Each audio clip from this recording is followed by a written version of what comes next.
ரூத்தினுடைய சரித்திரம். ரூத் புத்தகம் 1வது அதிகாரத்தை வேதத்துல திருப்பிக் கொள்ளுங்கள். ரூத் 1வது அதிகாரம் 6வது வசனத்திலிருந்து 19வது வசனம் வரைக்கும் நான் வாசிக்கிறேன். வேத பகுதி வாசிக்கப்படுகிற போது உங்களுடைய கண்கள் வேதத்தில் பதிந்திருக்க, உங்களுடைய காதுகள் வாசிக்கப்படுகிறதை கேட்க, உங்களுடைய இருதயம் எழுதப்பட்டிருக்கிற வார்த்தைகள் மீது கவனம் கொள்ள வேதத்தை பாருங்க.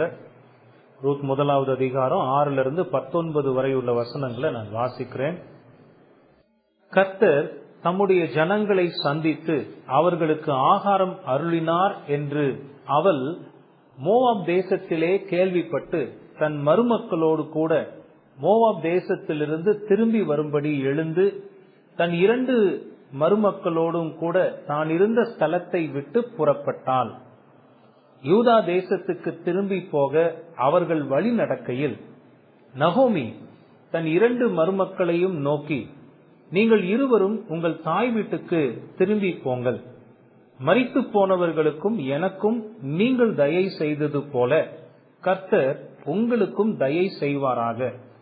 கர்த்தர் உங்கள் இருவருக்கும் வாய்க்கும் புருஷனுடைய வீட்டிலே நீங்கள் சுகமாய் வாழ்ந்திருக்க செய்வாராக என்று சொல்லி அவர்களை முத்தமிட்டாள்.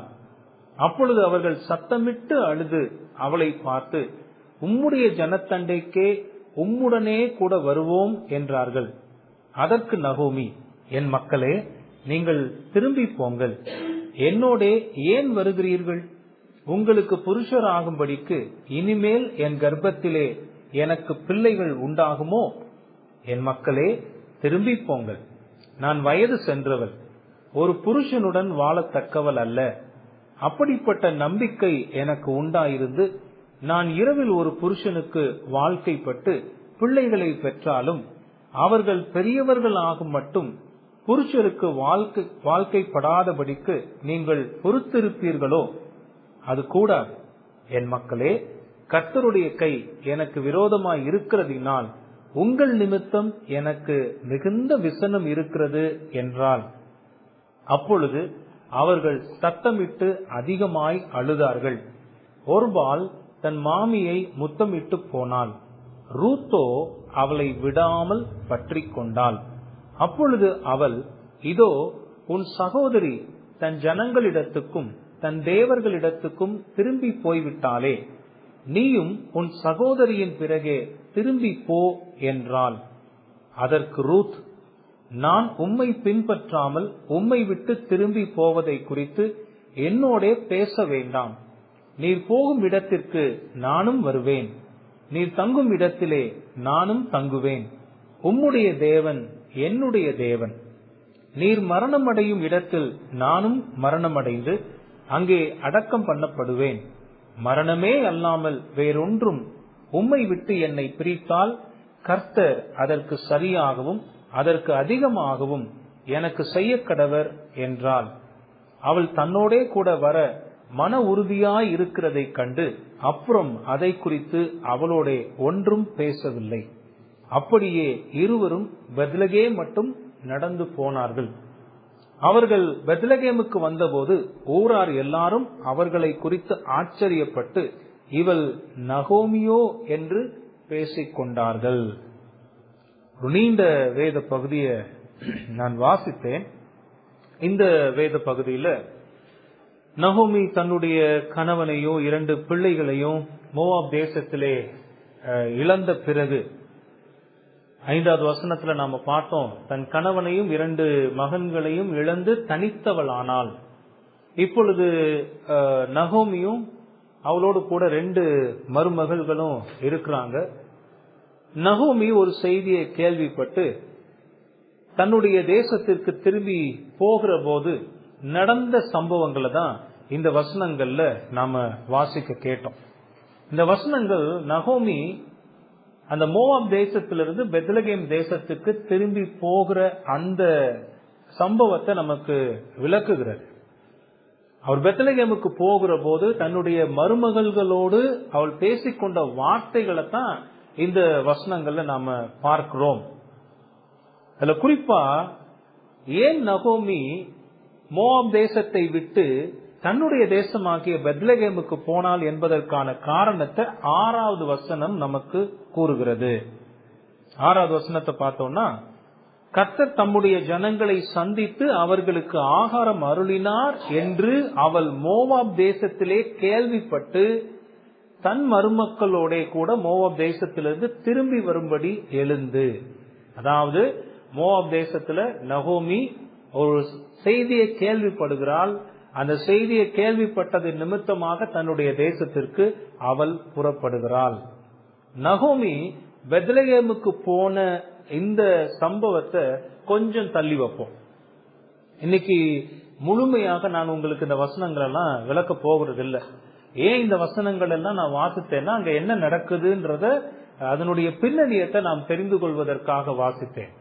நகோமி பெத்லகேமுக்கு திரும்பி போன அந்த காரியத்தை கொஞ்சம் தள்ளி வைத்து விட்டு, நகோமி அப்படி பெத்லகேம் போவதற்கு காரணமாக இருந்த அந்த காரணத்தை தான் இன்னைக்கு நாம சிந்திக்க போகிறோம். அந்த காரணம் என்ன? 6வது வசனத்தினுடைய முதற் பகுதி நமக்கு அதை பற்றி சொல்லுகிறது. கர்த்தர் தம்முடைய ஜனங்களை சந்தித்து அவர்களுக்கு ஆகாரம் அருளினார். இந்த நல்ல செய்தியை தான் மோவாப் தேசத்தில் இருக்கும்போது நகோமி கேள்விப்படுகிறாள். நகோமி ரொம்ப வேதனையோடு கூட மோவாப் தேசத்தில் இருக்கிறார். சென்ற செய்தியில அந்த குடும்பமாக அவர்கள் செய்த தவறுகளும் அவர்கள் அதனால் அனுபவித்த துன்பங்களை பற்றியும் நான் விளக்கி இருந்தேன். அந்த துன்பங்களால் மிகவும் சோர்ந்து போயிருந்த, மிகவும் வேதனையோடு இருந்த நகோமிக்கு இப்பொழுது ஒரு செய்தி வந்து சேருகிறது. அந்த செய்தி என்னன்னா, அப்பத்தின் வீடாகிய பெத்லகேமை கர்த்தர் நினைத்தருளி அதை ஆசீர்வதித்து இப்போ பெத்லகேம்ல ஆகாரம் உண்டாயிருக்கிறது. கர்த்தர் தம்முடைய ஜனங்களை சந்தித்தார். அங்க சாப்பாடு இருக்கிறது. வாழ்வதற்கான அத்தனை ஏதுக்களும் இப்பொழுது பெத்லகேமுக்கு வந்துவிட்டது. அப்பத்தின் வீட்டில் மறுபடியும் அப்பம் வந்துவிட்டது என்கிற அந்த செய்தியை தான் நகோமி கேள்விப்படுகிறாள். அது அவளுக்கு எவ்வளவு ஆறுதலா இருந்திருக்கும்னு யோசிச்சு பாருங்க. ஏன்னா இன்னைக்கு நான் வாசித்த அந்த வசனங்கள்ல நகோமி சொல்லுகிற அந்த வார்த்தைகள்ல இருந்தே நம்ம தெரியுது, நகோமி இப்போ வயது சென்ற ஒரு பெண்ணாக இருக்கிறாள். அவ சொல்றா பாருங்க, இன்னும் நான் போய் ஒரு திருமணம் எல்லாம் பண்ண முடியாது, நான் வயது சென்றவள் ஆகிவிட்டேன். அப்ப அந்த வயது சென்ற ஒரு சூழ்நிலையில தன்னை பாதுகாத்து பராமரிப்பதற்கான எந்த ஏதுக்களும் இல்லாத போது தன்னுடைய ஜனத்திடத்திற்கு திரும்ப நகோமி யோசித்துக் கொண்டிருக்கையில் அவள் இந்த செய்தியை கேள்விப்படுகிறாள். இப்ப அவ உறுதியா ஒரு தீர்மானத்தை எடுத்து அவ பெத்லகேமுக்கு திரும்பி போகிறத தான் இந்த வசனங்கள்ல நம்ம பார்க்கிறோம். அதற்கான காரணம் என்ன? கடவுள் தம்முடைய ஜனங்களை சந்தித்து அவர்களுக்கு ஆகாரம் அருளினார். கர்த்தர் சந்தித்தார், ஆகாரம் அருளினார். ஆக இந்த வசன பகுதியிலிருந்து தான் இன்றைக்கு கர்த்தருடைய வார்த்தையை சிந்திக்க போகிறோம். இந்த செய்திக்கு நான் கொடுத்திருக்கிற தலைப்பு, தம்முடைய மக்களை சந்திக்கும் தேவன். இதுதான் தலைப்பு. தம்முடைய மக்களை சந்திக்கும் தேவன். நம்முடைய தேவன் அவருடைய மக்களை சந்திக்கிற தேவனாக இருக்கிறார் என்று வேதம் கூறுகிறது. அதற்கு அற்புதமான ஒரு உதாரணமாக இந்த வேத பகுதி அமைந்திருக்கிறது. இந்த தலைப்பின் கீழாக 2 குறிப்புகள் மூலமாக இந்த வார்த்தைகளை நாம சிந்திக்க போகிறோம். முதலாவது குறிப்பு, சந்தித்தல் என்பதனுடைய அர்த்தம் என்ன? சந்தித்தல் என்கிற அந்த வார்த்தையினுடைய அர்த்தம் என்ன, அதை முதல்ல பார்க்க போறோம். 2வது, அப்படி கர்த்தர் சந்தித்ததற்கான காரணம் என்ன? கர்த்தர் சந்தித்தார், அப்ப அந்த சந்தித்தார் என்பதனுடைய அர்த்தம் என்னன்னு முதல்ல பார்க்க போறோம். 2வது, அவர் தம்முடைய மக்களை சந்தித்ததற்கான காரணம் என்ன? இது 2 குறிப்பை தான் நம்ம பார்க்க போகிறோம். முதலாவது குறிப்பு, சந்தித்தல் என்பதனுடைய அர்த்தம் என்ன?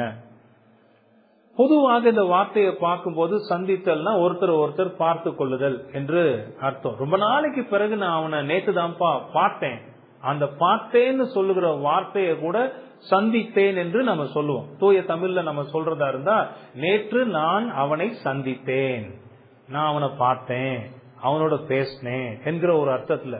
இந்த வார்த்தையை அந்த அர்த்தத்தோட நாம ரொம்ப லைட்டா எடுத்துக்க கூடாது.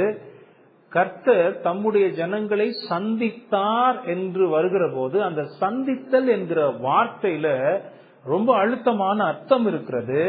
அந்த அர்த்தம் என்னன்னா அக்கறையோடு கவனித்தல் என்று அர்த்தம்.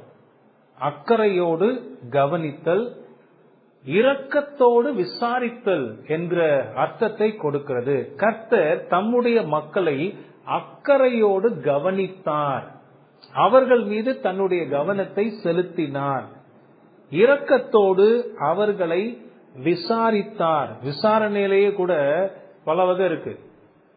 விசாரித்தல் என்கிற வார்த்தை அது ஒருத்தர் செய்த தவற விசாரிக்க கூடியதா இருக்கலாம். ஆனா இங்க இரக்கத்தோடு விசாரித்தார் என்று அர்த்தப்படுகிற விதத்துல இருக்கிறது. சில வேத உதாரணங்களை இந்த வார்த்தையை புரிந்து கொள்வதற்கு உதாரணங்களாக நான் உங்களுக்கு விளக்குகிறேன். கவனிங்க. முதல் உதாரணம் நான் எடுத்திருக்கிற முதல் உதாரணம், இப்போ இந்த நியாயாதிபதிகளின் காலத்துல பெத்லகேம்ல பஞ்சம் வந்தது போல யாக்கோபுடைய நாட்கள்லயும் இஸ்ரவேல் மக்கள் மத்தியில ஒரு பஞ்சம் வந்தது. தேசம் பஞ்சத்தினால் அழிந்து போக கூடாது என்பதற்காக கர்த்தர் யோசேப்பு அதற்கு முன்னமே எகிப்து தேசத்துக்கு அனுப்பியிருந்த அந்த வரலாற்று பின்னணியெல்லாம் நமக்கு தெரியும். யோசேப்பினால் கர்த்தர் இஸ்ரவேலர்களின் தேவையை சந்தித்தார். அந்த பஞ்ச காலங்கள் போகிற வரைக்கும் அவர்கள் எகிப்துல பராமரிக்கப்பட, யோசேப்பின் மூலமாக அவர்கள் குடும்பமாக ஆசீர்வதிக்கப்பட கர்த்தர் அவர்களுக்கு உதவி செய்தார். பிறகு யோசேப்பு அங்கு மரணம் அடைய போகிற நேரத்துல தன்னுடைய சகோதரர்களை பார்த்து சொன்ன அந்த வார்த்தையை கவனிச்சு பாருங்க. ஆதியாகமத்தினுடைய புத்தகம் 50வது அதிகாரம் 24வது வசனத்தை நான் வாசிக்கிறேன். யோசேப்பு மரணம் அடைய போகிற நேரத்துல தன்னுடைய சகோதரர்களை பார்த்து இந்த வார்த்தைகளை சொல்லுகிறார். ஆதியாகமம் 50வது அதிகாரம் 24வது வசனம். யோசேப்பு தன் சகோதரரை நோக்கி, நான் மரணம் அடைய போகிறேன், ஆனாலும் தேவன் உங்களை நிச்சயமாய் சந்தித்து, அந்த வார்த்தை அங்க வருது பாத்தீங்களா, இரக்கத்தோடு உங்களை விசாரிப்பார், அக்கறையோடு உங்களை கவனிப்பார். நீங்கள் இந்த எகிப்து தேசத்திலேயே நீண்ட நாட்களாக இருந்துவிட போகிறது இல்லை. தேவன் உங்களை சந்தித்து உங்களை ஆண்டவர் வாக்குத்தத்தம் கொடுத்த அந்த தேசத்துக்கு கொண்டு சேர்ப்பார், சந்திப்பார் அப்படின்னு அவர் சொல்லுகிறார். நீங்கள் இந்த தேசத்தை விட்டு, பாத்தீங்களா, தாம் ஆபிரகாமுக்கும் ஈசாக்குக்கும் யாக்கோபுக்கும் ஆணையிட்டு கொடுத்திருக்கிற தேசத்துக்கு போக பண்ணுவார் என்று சொன்னான் என்று பார்க்கிறோம். அப்ப கடவுள் நிச்சயமாக சந்திப்பார். இப்ப அந்த இஸ்ரவேல் மக்களுடைய யாக்கோபுடைய அந்த குடும்பத்தார் அவர்கள் அனுபவித்திருக்கிற அந்த கஷ்டம் என்ன? அவர்கள் இருந்த தேசத்துல பஞ்சம் வந்ததின் காரணமாக அங்கிருந்து இப்போ எகிப்துல வந்திருக்கிறார்கள். யோசேப்பு அவர்களை பார்த்து சொல்லுகிறார், நிச்சயமாக தேவன் உங்களை சந்திப்பார், உங்களுக்கு இறங்கி உதவி செய்வார், ஆபிரகாமுக்கும் ஈசாக்குக்கும் வாக்குத்தத்தம் பண்ணின அந்த தேசத்துக்கு உங்களை கொண்டு சேர பண்ணுவார் என்று அங்கு சொல்லுகிறார். அதாவது நீங்கள் எகிப்திலேயே இருக்க போவதில்லை, ஆண்டவர் உங்களை நிச்சயமாய் சந்தித்து, அந்த வார்த்தையை பாருங்களேன், எவ்வளவு உறுதியான ஒரு வார்த்தை. நிச்சயமாய் சந்தித்து நீங்கள் இந்த தேசத்தை விட்டு தாம் ஆபிரகாமுக்கும் ஈசாக்குக்கும் யாக்கோபுக்கும் ஆணையிட்டு கொடுத்திருக்கிற தேசத்துக்கு போக பண்ணுவார் என்று சொன்னான். இங்க சந்தித்தல் என்கிற வார்த்தை தேவன் தம்முடைய மக்களை அக்கறையோடு கவனித்தார், இரக்கத்தோடு விசாரித்தார் என்பதை அர்த்தப்படுத்துகிறது. இன்னொரு கிளாசிக் எக்ஸாம்பிள், நல்ல ஒரு உதாரணம், நம்ம எல்லாம் நல்லா தெரிந்த உதாரணம். யாத்ராகமத்தின் புத்தகத்துல 3வது அதிகாரத்துல அந்த வசனங்கள் இருக்கிறது. யாத்ராகமம் 3வது அதிகாரம் 16-18 வசனங்கள்.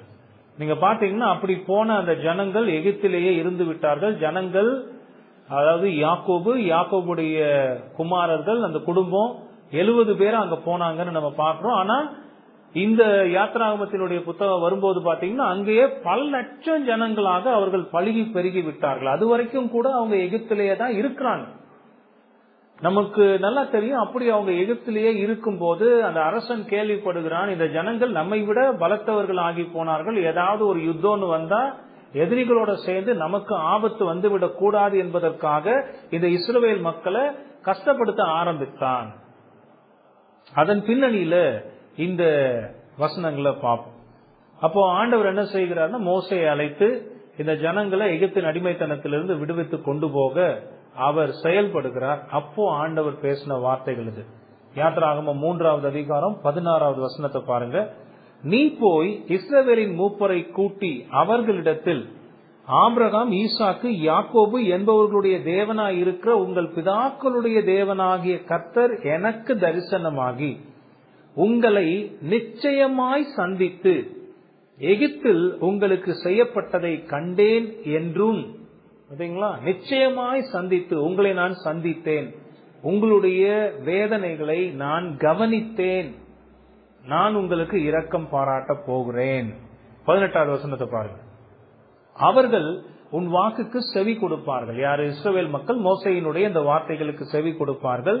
அப்பொழுது நீயும் இஸ்ரவேலின் மூப்பரும் எகிப்தின் ராஜாவினிடத்தில் போய், எபிரேயருடைய தேவனாகிய கர்த்தர் எங்களை சந்தித்தார், இப்பொழுதும் நாங்கள் வனாந்தரத்தில் 3 நாள் பிரயாணம் போய் எங்கள் தேவனாகிய கர்த்தருக்கு பலியிடும்படி எங்களை போக விட வேண்டும் என்று சொல்லுங்கள். அப்போ மோசே கிட்டையும் அதே வார்த்தையை தான் ஆண்டவர் சொல்லுகிறார்.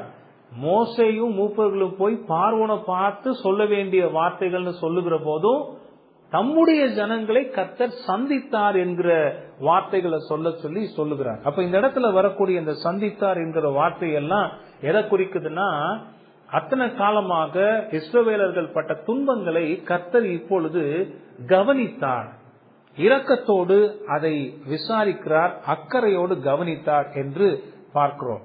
மோசே அதை போய் சொல்லும் போது என்ன நடந்தது?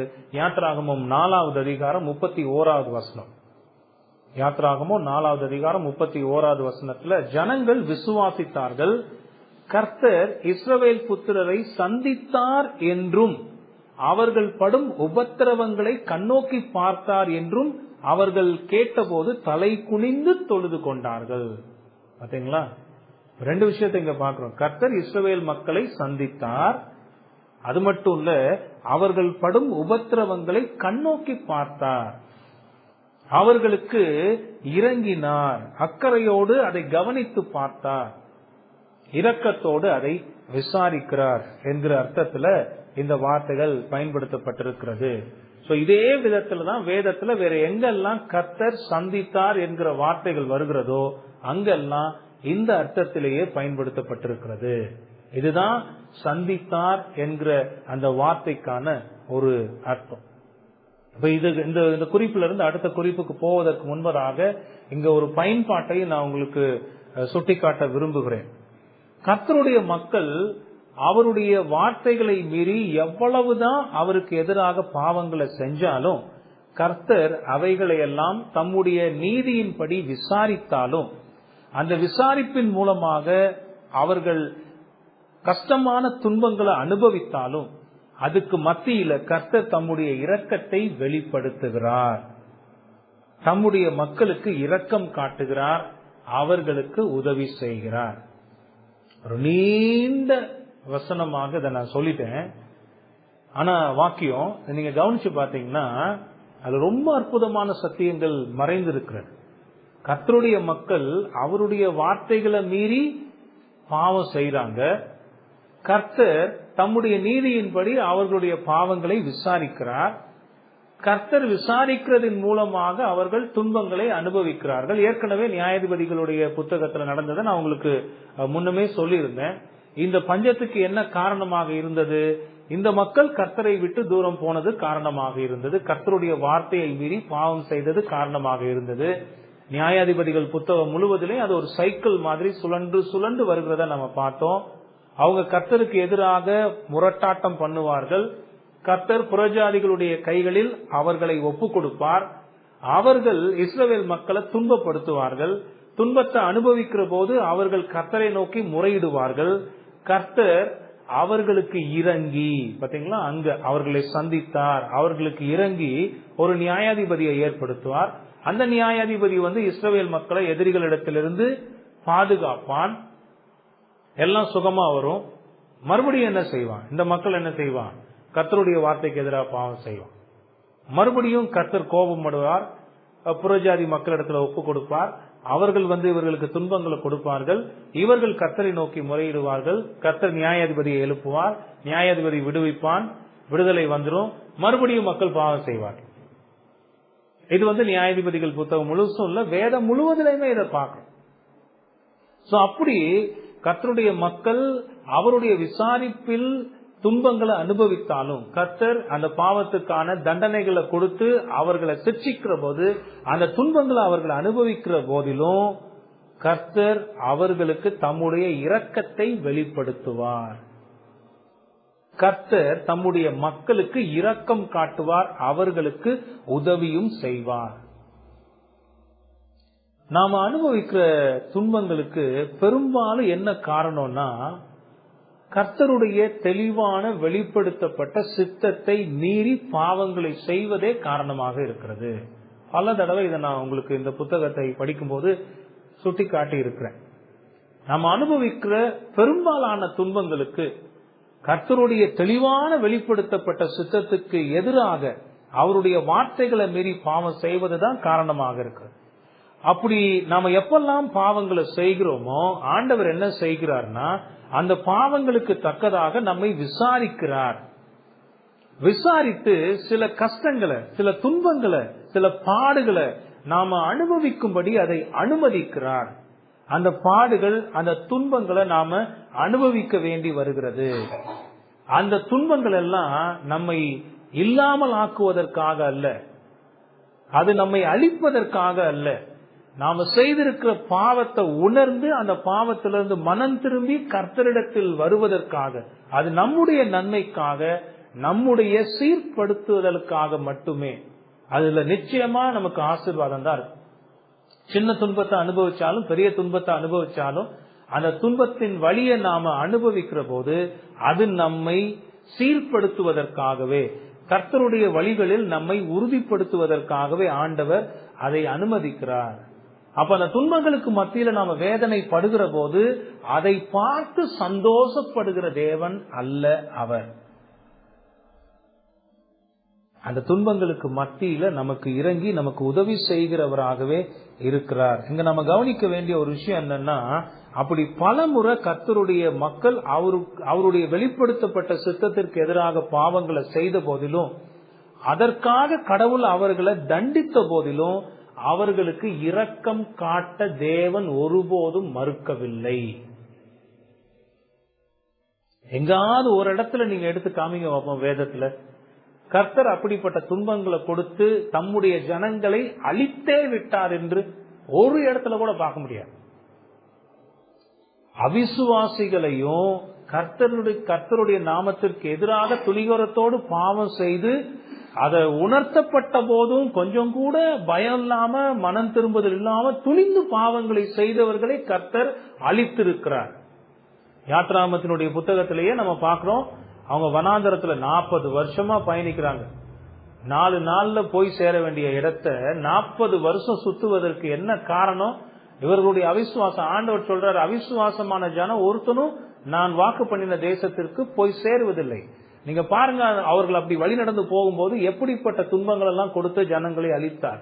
யாரை அழித்தார் என்றால் அவிசுவாசமான ஜனங்களை தான் அழித்தாரே தவிர நேரடியாக அவருக்கு எதிராக பாவங்களை செய்து துணிகரத்தோடு ஆண்டவருடைய நாமத்துக்கு எதிராக செயல்பட்டவர்களை தான் கர்த்தர் அழித்தார். கோராகு, சாத்தான், அபிராம், இதெல்லாம் என்னாகும் 16வது அதிகாரத்துல நம்ம பார்க்கிறோம். வரலாற்றிலேயே நடக்காத ஒரு நிகழ்ச்சி. உயிரோடு கூட அவர்களை பூமி 2ஆக பிளந்து அவர்களை விழுங்கி போட்டதுன்னு நம்ம பார்க்கிறோம். பயங்கர கொடுமையான ஒரு சம்பவம். ஏன் ஆண்டவர் அப்படிப்பட்ட தண்டனை அவர்களுக்கு கொடுத்தார்? இப்பதானே சொன்னீங்க தம்முடைய ஜனங்களை அழிக்க மாட்டார்னா, அவன் செஞ்ச பாவம் அவ்வளவு கொடுமையான. மோசேக்கு எதிராகவும் மோசே மூலமாக கடவுள் ஏற்படுத்தி கொடுத்த வழிகளுக்கு எதிராகவும் செய்ய துணிகரம் கொண்ட ஜனங்கள். இப்ப இந்த ஜனங்கள் எல்லாம் விட்டு வச்சோம்னா இவனை பின்பற்றி இஸ்ரவேல் ஜனம் மொத்தமும் கெட்டு போகும். ஆண்டவருக்கு அது நல்லா தெரியும். ஏன்னா இஸ்ரவேல் ஜனம் எப்பவுமே உறுதியான இருதயம் உள்ளவர்கள் அல்ல, அவர்கள் வலிவி போகிற ஜனம் என்று நான் அறிந்துன்னு தேவன் சொல்றார். தம்முடைய மக்கள் யாருன்னு ஆண்டவருக்கு தெரியும். அதனால யார அழிக்கணும்னு அவருக்கு தெரியும். அப்படி அழித்தார்னா அவிசுவாசிகளை தான் கர்த்தர் அழித்தார். அவருக்கு எதிராக முரட்டாட்டம் பண்ணி அவருடைய நாமத்துக்கு எதிராக செயல்பட்டவர்களை கர்த்தர் அழித்தார். ஆனா ஒருபோதும் நல்லா கவனிங்க, கர்த்தர் தம்முடைய மக்களை அழிவுக்கு ஒப்பு கொடுக்க மாட்டார்.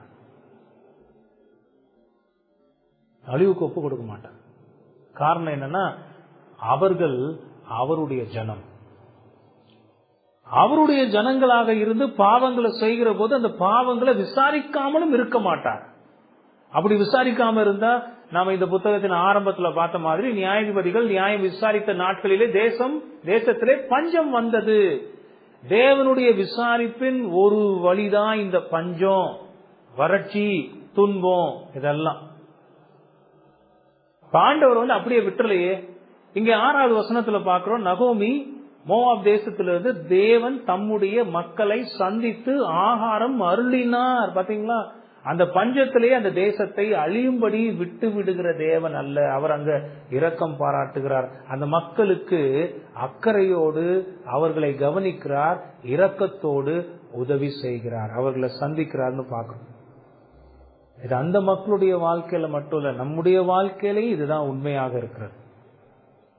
நாம கடவுளுக்கு எதிராக பாவங்களை செய்கிற போது ஆண்டவர் நம்மை நீதியோடு விசாரித்து தண்டிக்கிறார். அந்த தண்டனையின் துன்பங்களுக்கு மத்தியில நாம போகிற போது ஆண்டவர் நம்மை விசாரித்து நமக்கு இறங்கி நமக்கு உதவியும் செய்கிறவராக இருக்கிறார். அவர் நம் மீது மனதுருகி தம்முடைய இரக்கத்தை வெளிப்படுத்துகிற தேவனாக இருக்கிறார்ங்கிறத மறந்து போக கூடாது. நிறைய பேருக்கு இந்த புரிதல் இல்லைங்க. இது ஒரு பாடமா நம்ம படிக்கணும். நிறைய பேருக்கு, நிறைய கிறிஸ்தவர்கள் சொல்லுகிறவர்களுக்கு கூட இந்த புத்தி இல்ல. நம் வாழ்க்கையில நல்லா இருக்கும் போது ஆண்டவர் நல்லவர் ஸ்தோத்திரன்னு சொல்லுகிற மனிதர்கள் தாங்கள் துன்பத்தை அனுபவிக்கிற போது ஏன் இந்த பாடு எனக்கு வந்திருக்கிறது, ஏன் இந்த துன்பத்தை நான் அனுபவித்துக் கொண்டிருக்கிறேன்னு சிந்தித்து அதற்கு மத்தியில கடவுளை பற்றிய சிந்தனை அவர்களுக்கு வருகிறதில்லை. நான் என்ன தப்பு பண்ணணும், நான் என்ன பாவம் பண்ணணும், இப்படி கடந்து நான் கஷ்டப்படுறேனே, இப்படி கடந்து நான் அழுந்துறேனேன்னு சொல்லி முறுமுறுக்கத்தான் செய்கிறார்களே தவிர கர்த்தருக்கு முன்பாக தங்களுடைய பற்களை கடிக்கிறார்கள். ஆனா அவங்க உணர்றதில்லை. என்ன உணர்றதில்லை? தேவன் நீதியுள்ள நியாயாதிபதி. என் வாழ்க்கையில அவர் துன்பத்தை அனுபவித்திருக்கிறார் என்றால் நிச்சயமாக நான் ஏதோ தவறு செய்திருக்கிறேன், பாவத்தை செய்திருக்கிறேன், அவருக்கு எதிராக நான் நடந்திருக்கிறேன். இந்த அறிவு தாவீதுக்கு இருந்தது. அதனாலதான் தாவீது சொல்லுகிறார், நான் உபத்திரவப்பட்டது நல்லது, அதனால் உம்முடைய பிரமாணங்களை கற்றுக்கொண்டேன். நான் உபத்திரவப்படுவதற்கு முன்பதாக உம்முடைய வழியை விட்டு விலகி நடந்தேன். அப்ப ஆண்டவர் ஏன் உபத்திரவத்தை கொண்டு வந்து சேர்க்கிறார்?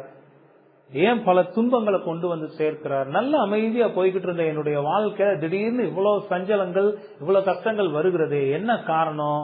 நான் ஏன் இவ்வளவு உபத்திரவப்படுறேன்? அப்போ உன்னுடைய வழி கர்த்தருக்கு பிரியமாக இல்லை, அததான் உணர்த்துகிறார். அப்ப துன்பங்களை ஆண்டவர் அனுமதிக்கிற போது எதுக்காக அனுமதிக்கிறார்? அது நம்மளை ரொம்ப வேதனைப்படுத்தும், நம்மள அது ரொம்ப கஷ்டப்படுத்தும், நம்ம அழுவோம், புலம்புவோம், வாழ்க்கையில ரொம்ப துடித்து போவோம்.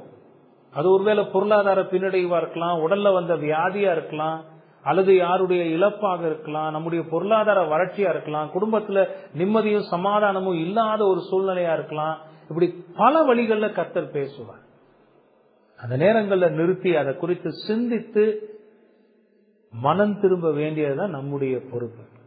ஆனா இங்க நம்ம பார்க்கிற ஒரு உண்மை என்ன தெரியுமா? அப்படி நாம துன்பங்களை அனுபவிக்க கர்த்தர் அனுமதித்த போதிலும் அவர் நிச்சயமாக அந்த துன்பங்களுக்கு மத்தியில் நம்மை விசாரிப்பார். நம்ம மனம் சோர்ந்து போக வேண்டிய அவசியம் இல்லை, மனம் தளர்ந்து போக வேண்டிய அவசியம் இல்லை. பாருங்க, 10 வருஷத்துக்கிட்ட இவங்க பெத்லகேம்ல சாப்பாடு இல்லைன்னு கிளம்பி எங்க போயிட்டாங்க? மோவாபுக்கு போயிட்டாங்க. இவங்க செய்த தவறுக்கான விலைக்கிரயத்தை மோவாப் தேசத்துல கொடுத்தாச்சு. ஆனா இப்ப கேள்விப்படுறாங்க, 10 வருஷத்துக்கு பிறகு கர்த்தர் தம்முடைய ஜனங்களை சந்தித்தார். இந்த 10 வருஷம்ன்றது ஒரு நீண்ட காலம். அந்த நீண்ட கால பகுதி போனாலும், அந்த நீண்ட கால பகுதியில பெத்லகேம்ல அப்பம் இல்லாமல் இருந்தாலும், அப்போ நிரந்தரமாக இல்லாத ஒரு இடமாக கர்த்தர் பெத்லகேமை விட்டுறல. அவர் சந்தித்தார், நம்முடைய ஜனத்தை சந்தித்தார், அவர்களுக்கு ஆகாரம் அருளினார். அதான் நம்முடைய தேவன். அதான் நம்முடைய தேவன். நம்முடைய வாழ்க்கையிலே இதுதான் உண்மை. நாம் அனுபவிக்கிற துன்பங்களுக்கு மத்தியில இது நமக்கு எத்தனை ஆறுதலான செய்தியாக இருக்கிறதுன்றத நீங்க சிந்தித்து பாருங்க. நம்முடைய தேவன் நம்மையும் சந்திக்கிற தேவனாக இருக்கிறார். ஆகவே ஏதாவது துன்பம், கஷ்டம், பாடுகள் இதுக்குள்ள நீங்க நடந்து போகிறவர்களா இருந்தீங்கன்னா நீங்க கவலைப்பட வேண்டாம். உங்க இருதயத்துல நீங்க சஞ்சலப்பட வேண்டாம்.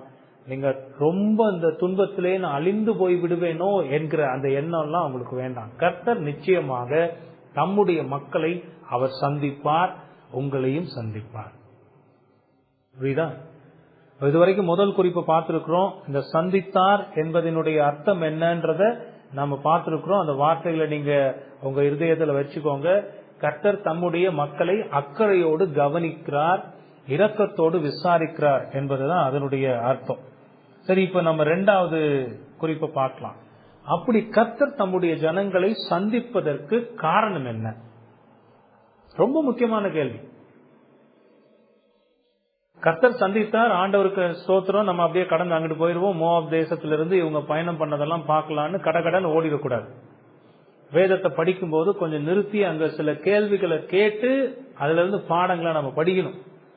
ஆண்டவர் சந்தித்தார், சரி, ஏன் சந்தித்தார்? அதுக்கு என்ன காரணம்? இந்த கேள்விய உங்க இருதயத்துல நீங்களே கேட்டு அதுக்கான பதில உங்களுடைய இருதயத்துல நீங்களே சிந்தித்து பாருங்க. ஒருவேளை உங்களை சிலர் இப்படி நினைக்கலாம், கர்த்தரிடமிருந்து தங்களுடைய பாவத்தின் காரணமாக துன்பத்தை அனுபவித்த மக்கள் மனம் திரும்பி தங்களுடைய பொல்லாத வழிகளை எல்லாம் சரி செய்து கொண்டதால் கர்த்தர் அவர்களை சந்தித்தார். கேட்கறதுக்கு சரியா தானே இருக்கு. இதுல ஒரு பக்கம் உண்மை இருக்கு, உண்மை இல்லைன்னு நான் சொல்லல. என்ன சிந்தனை வரும்? கர்த்தருடைய தண்டனைகளை உணர்ந்து தங்களுடைய பாவத்திலிருந்து மனம் திரும்பினதுனால கர்த்தர் என்ன செய்தார்? அந்த ஜனங்களை சந்தித்தார். சிலர் எப்படி நினைக்கலாம், வேறு சிலர் எப்படி நினைக்கலாம், இல்லங்க ரொம்ப காலமா துன்பத்தை அனுபவிச்சுக்கிட்டே இருந்துட்டோம், இப்ப கடவுள் பாக்குறாரு, ரொம்ப காலமா அவன் துன்பத்தை அனுபவிக்கிறான், அதனால இவனுக்கு கொஞ்சம் இரக்கம் பாராட்டி அவனை விடுவித்து விட்டு விடுவோமே அப்படின்னு நினைச்சு கடவுள் தம்முடைய மக்களை சந்திக்கலாம் என்று வேறு சிலர் நினைக்கலாம். அதாவது இந்த மக்கள் அனுபவிக்க வேண்டிய துன்பத்தின் காலம் நிறைவடைந்து விட்டதால் கடவுள் அவர்களுக்கு இறங்கி உதவி செய்தார், அவர்களை சந்தித்தார் என்கிற சிந்தனை. நான் ஏற்கனவே சொன்ன மாதிரி இதுல உண்மை இல்லாம இல்ல, இதுல உண்மைகள் இருக்கிறது. ஆனா இதுல நாம கவனிக்க வேண்டிய ரொம்ப முக்கியமான ஒரு விஷயமும் இருக்கு.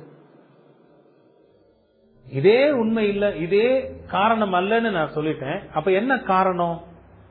தேவன் தம்முடைய மக்களை சந்திப்பதற்கு என்ன காரணம்?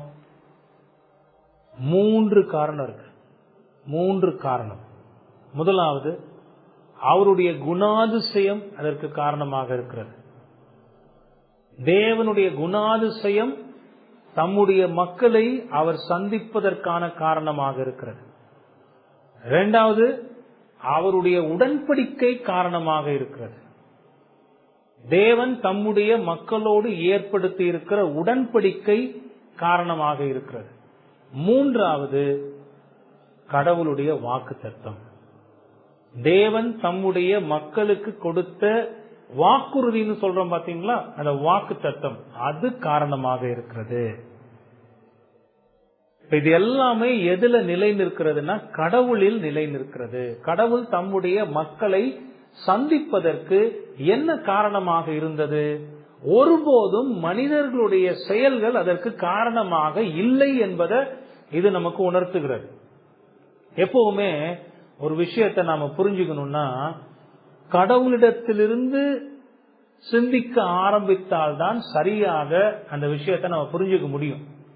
மனிதர்களாகிய நாம் நம்முடைய நிலையிலிருந்து அதை புரிந்து கொள்ள முயற்சிக்கிற போது அது தவறாக போய்விடும்.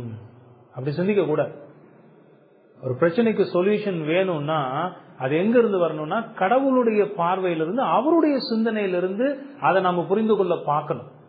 அப்ப கடவுள் சந்தித்தார்னு சொன்ன உடனே நமக்குள்ள என்ன வந்துடக்கூடாது, அப்ப நான் மனம் திரும்பிட்டேன், நான் என் பொல்லாத வழிகள் எல்லாம் விட்டு திரும்பினதை கர்த்தர் பார்த்து எனக்கு உதவி செய்தார், எனக்கு இறங்கினார், அப்போ நீங்க கவனிச்சு பாருங்களேன், இந்த வார்த்தை உண்மையா இருக்குமானா கர்த்தருடைய அந்த சந்திப்பு யாரை சார்ந்து இருக்கிறதுனா மக்களை சார்ந்து இருக்கிறதுன்னு போயிடும்.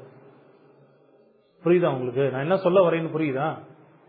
அவர் ஒருபோதும் மக்களை சார்ந்திருந்து, நீங்க யோசிச்சு பாருங்க, என்னதான் மனம் திரும்பி எவ்வளவுதான் நம்ம பரிசுத்தமாயிட முடியும்? கர்த்தர் ஏற்றுக்கொள்ளுகிற விதத்துல மனம் திரும்புதலையும் பரிசுத்தமாகுதலையும் நம்மால் அடைய முடியுமா? சிந்தித்து பார்க்கணும்.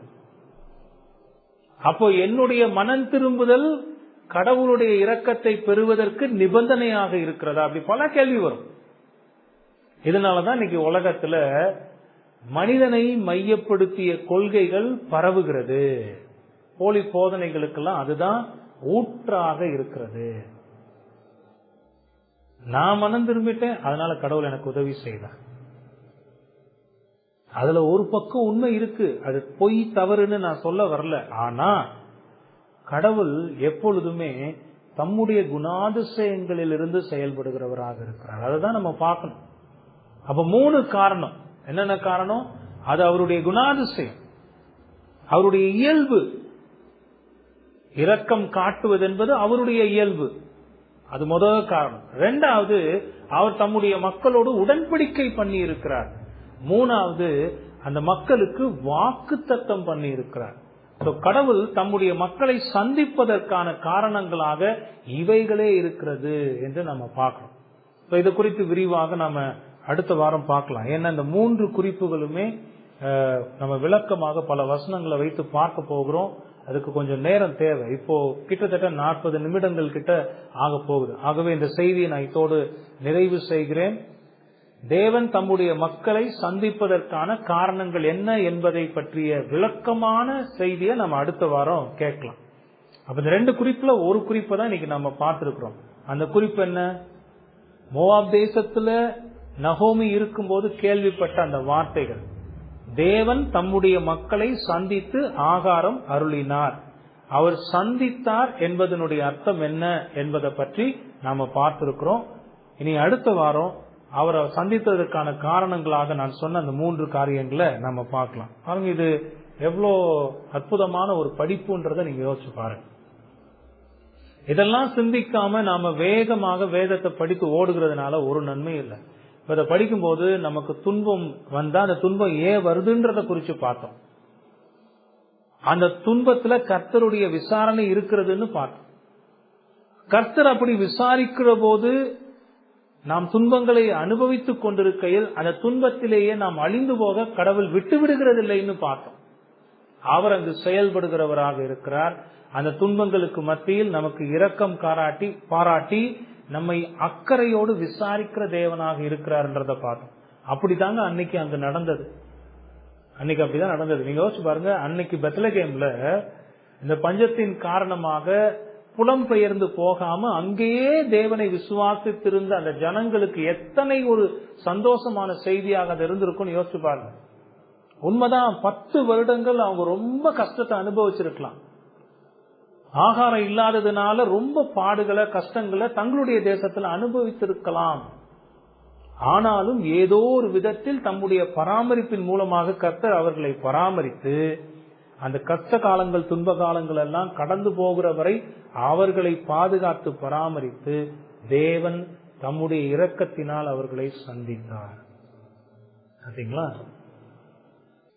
சிலர் சொல்றாங்க, நியாயாதிபதிகளுடைய புத்தகத்துல வந்த மாதிரி கர்த்தர் ஒரு நியாயாதிபதியை ஏற்படுத்தி அங்கு தங்களுடைய எதிரிகளிடத்திலிருந்து பாதுகாத்திருக்கலாம், அதனால பெத்லகேமுக்கு ஒரு நல்ல வாழ்வு கிடைத்திருக்கலாம். ஏன்னா நியாயாதிபதிகள் காலத்திலானே இது நடக்குதுன்னு பார்த்தோம். ஒரு பிரசங்கி சொல்லுகிறார், இது தாவீதுக்கு 3 ஜெனரேஷனுக்கு முன்னாடி வர்றதுனால இது ஏலியினுடைய நாட்கள்ல நடந்திருப்பதற்கான சாத்தியக்கூறுகள் இருக்கிறதுன்னு அவர் சொல்றார். அப்போ நியாயாதிபதி நியாயம் விசாரிக்க வந்த போது இந்த ஜனங்களுடைய துன்பங்கள் எல்லாம் போனதுன்னு பாக்குறோம். கர்த்தர் அவர்களை சந்தித்தார் பெத்லகேம்ல, அதாவது அப்பத்தின் வீட்டில் இப்பொழுது அப்பம் வந்திருக்கிறது. அவங்க எவ்வளவு அருமையான தேவன் இல்ல? எவ்வளவு அருமையான தேவன். துன்பங்களுக்கு மத்தியில புலம்புகிறதையும் கூக்குரல் இடுகிறதையும் கடவுளுக்கு எதிராக பேசுகிறதையும் விட்டு அந்த துன்பத்துக்கு காரணத்தை யோசித்து மனம் திரும்ப வேண்டியது நம்முடைய பொறுப்பு, கடமை. ஆண்டவர் துன்பத்தில் நம்மை அழிக்கிறவர் அல்ல, துன்பத்துக்கு மத்தியில் நமக்கு இரக்கம் பாராட்டி உதவி செய்கிற நல்ல நமக்காக பரிதபிக்கிற தேவனாக இருக்கிறார்ங்கிறத இந்த வார்த்தைகள் நமக்கு நினைவுபடுத்துகிறது. ஆண்டவருக்கு நன்றி செலுத்துவோம். நம் தலைகளை தாழ்த்தி ஜெபித்து இந்த கூட்டத்தை நிறைவு செய்யலாம். ஜெபிப்போம்.